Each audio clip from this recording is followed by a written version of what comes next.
Thanks, Tash. Now, that was a compliment. Before becoming a drama teacher, Miss Ramsey had been in some off-Broadway productions.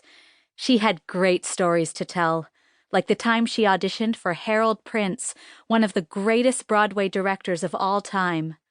Or the time she met Kristen Chenoweth in an audition and got to ask her what it felt like to win a Tony Award for her role in You're a Good Man, Charlie Brown.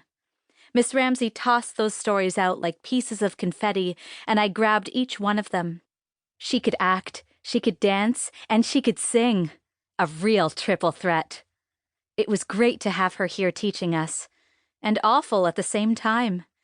If somebody with that much talent couldn't make it as a professional actor and ended up teaching junior high school drama, what chance did anybody have? What chance did I have?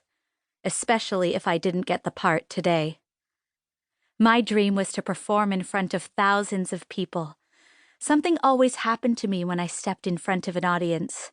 Sure, I was nervous. Every performer I'd ever talked to got butterflies, some worse than others. But for me, the nerves would fade and a rush of excitement would take over, like being at a fireworks display, or being a part of the fireworks. The first time I felt that, I knew I wanted to be a performer. My father always joked that I could dance and sing before I could walk or talk. I had been taking dance classes, singing lessons, and piano lessons for as long as I could remember. And for the last 2 years, I'd added acting lessons as well. My parents had been so encouraging, not just paying for everything and driving me to lessons and competitions and recitals and plays, but always being there. They are the best. They really are. Still, I was pretty sure that they would have been happier if I'd been leaning towards something a little more traditional in terms of career. My brother Adam, who's 8 years older than me, was following in my mom's footsteps and was in pre-med at Rider University. My father was an accountant. He'd taken over his father's, my Zeta's, business in Manhattan. But my father was also the musical one in the family. He said he'd always wanted to learn an instrument, but my grandfather had said no. Dad claimed he was the only Jewish kid on the planet whose parents hadn't put him into violin or piano lessons. And he didn't have a bad voice.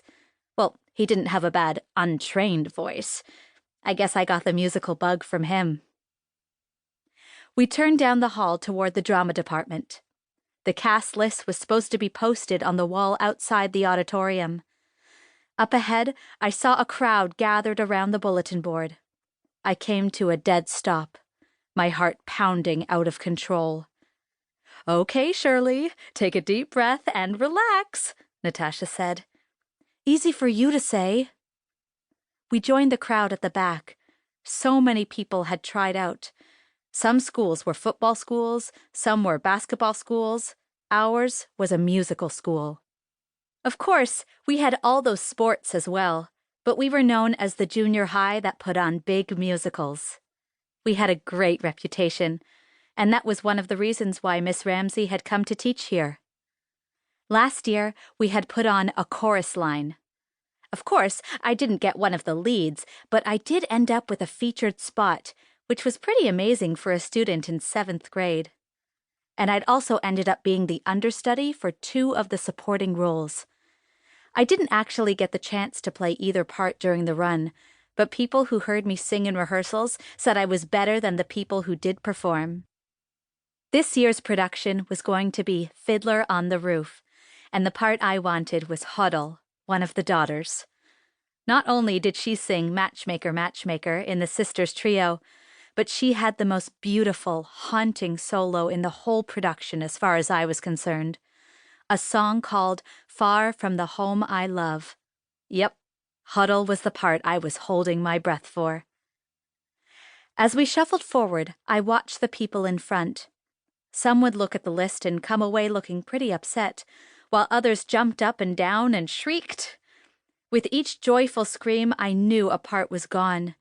And with each disappointed face, I knew another person had been eliminated from the competition for the remaining roles. Was it wrong that I was secretly happy to see those faces? Not that anybody could tell what I was thinking or feeling. We got closer to the front, closer.